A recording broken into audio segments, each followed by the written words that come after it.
asalaamaaleykum mbokku journaliste yi fi teew mbokku sénégalais yi ñuy déglu biir réew mi ak bitim réew wax ji mën na bañ a gudd ndaxte waxaat la te jàpp naa ni waxtu wax weesu na waxtu jëf moo jot parce que au moment bi ñuy wax le président Macky Sall mi ngi jëf. amul ci àdduna fu nu jëlee fonction président de la République muy doon l'objet d'une nomination daanu nommer un ministre daanu nommer un directeur général mais un décret qui nomme un président de la République kooku Sénégal la ko président Macky Sall créé. Cette fonction, ce sont 7 500 000 électeurs qui ont le droit de l'attribuer à un citoyen sénégalais candidat retenu par le Conseil constitutionnel. Mais le président Macky Sall a décidé, de par un stylo, de se substituer à ces 7 500 000 électeurs. toog ci biiram jël bigam ni bis naka tey daggal naa sama bopp un mandat d'1 an.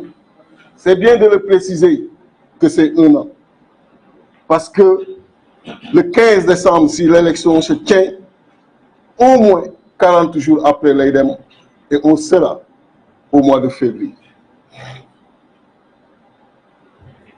lii Wolof Njaay di wax nag mooy ku nekk ak histoire retenir que ci yow est-ce que da nga bëgg histoire retenir ci yow ni lii bi mu amee da nga toog seetaan ou bien da nga bëgg histoire retenir ci yow que lii bi mu amee lay sa taxawaay def nga ko comme taxawaay. lii sunu taxawaay ñun en tant que candidat et leader tous les jours nous le faisons.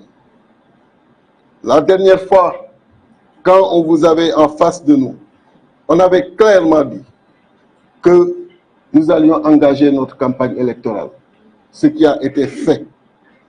Ils nous ont gazés, certains arrêtés, d'autres blessés. Mais ce n'est pas ce qui va nous ralentir.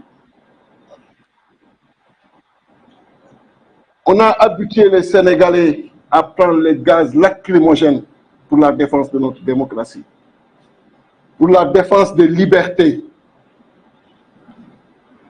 Je suis fier de dire que j'ai inhalé les gaz lacrymogènes de Ousmane Ngom, les gaz lacrymogènes de Mbaye Ndiaye, les gaz lacrymogènes de Abdoulaye Daouda Diallo, les gaz lacrymogènes du ministre Ali Ngouille Ndiaye, les gaz lacrymogènes de Maître Antoine Diome. J'inhalerai les gaz lacrymogènes de Sidiki Kaba. Parce que c'est notre démocratie qui demande cela. Adduna bi ñoo ngi ñaan.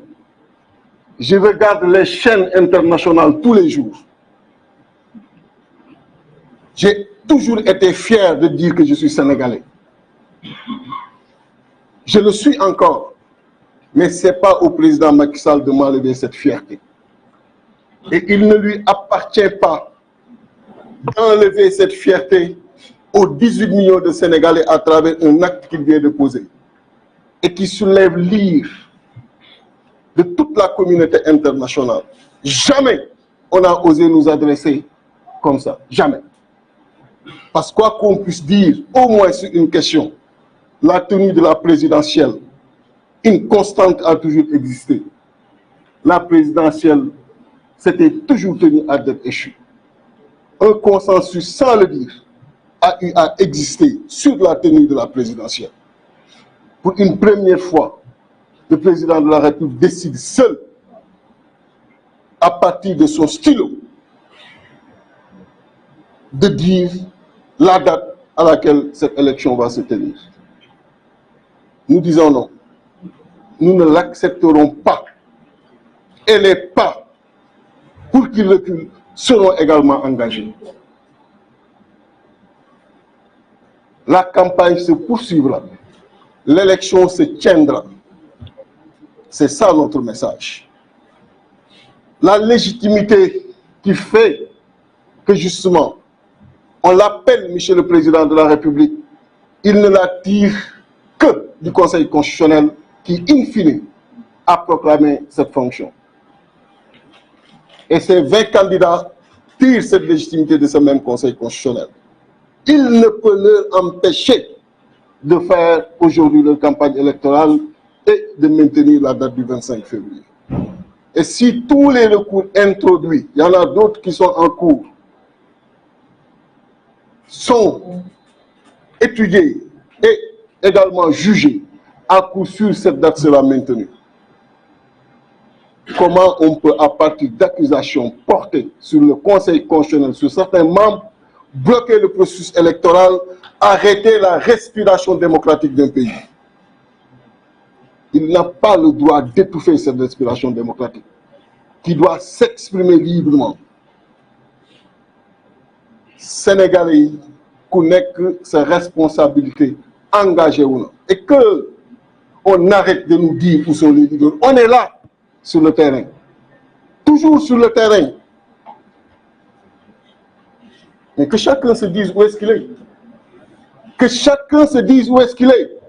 L'engagement que je prends, et vous le savez, partout où je dois être, nekk naa fa. Que chacun ait cet engagement, c'est aussi simple que ça. Bëgguñu yàq réew mi te duñ ko yàq parce que président Macky Sall jaru ko, il partira. Mais it am na li nga xam ne jaaduwul te lu jaaduwul. Je suis outré, attaqué dans ma dignité profonde, parce que j'aime dégager la fierté devant n'importe qui. Ak ko mën a doon ci àdduna. Et quand on parle aujourd'hui du Sénégal, ay ñu tekkiwul dara toog seen plateau à l'international di ñu chahuter, moi Déthié Fall ça me choque. Parce que tekkiwuñu dara sama bët. Et ku lu ko yóbbulee le président Macky Sall, il n'a pas ce droit. Parce que ñun xam na ne ñooy kan. Ku mu mën a doon ci àdduna jokkonte nañu ak yow. Ci lu mu mën a doon ñu wan la ci suñu bopp.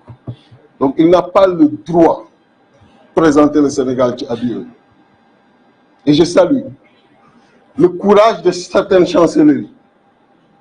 Parce que nekk ak ay nit en partenariat ak ñoom bu jamono tollee fenn mënatoo gis nit da ngay gis réew ma la war nga wax ko ci réew ma.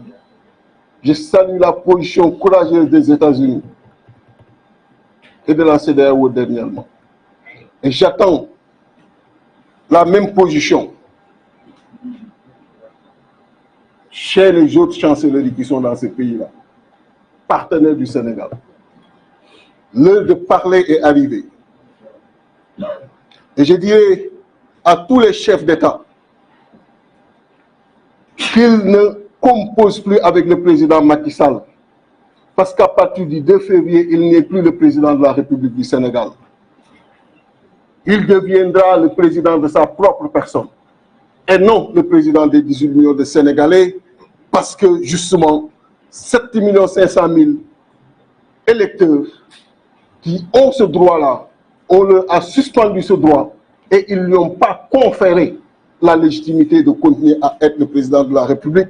C'est son simple stylo qui lui permet aujourd'hui de maintenir la fonction. Et par conséquent, ce stylo ne peut parler que pour lui-même. Il ne peut représenter que lui-même.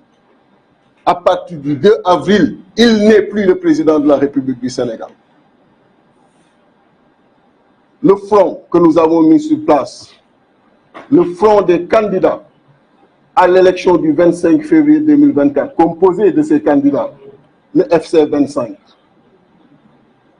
va contacter toutes les forces vives de la nation,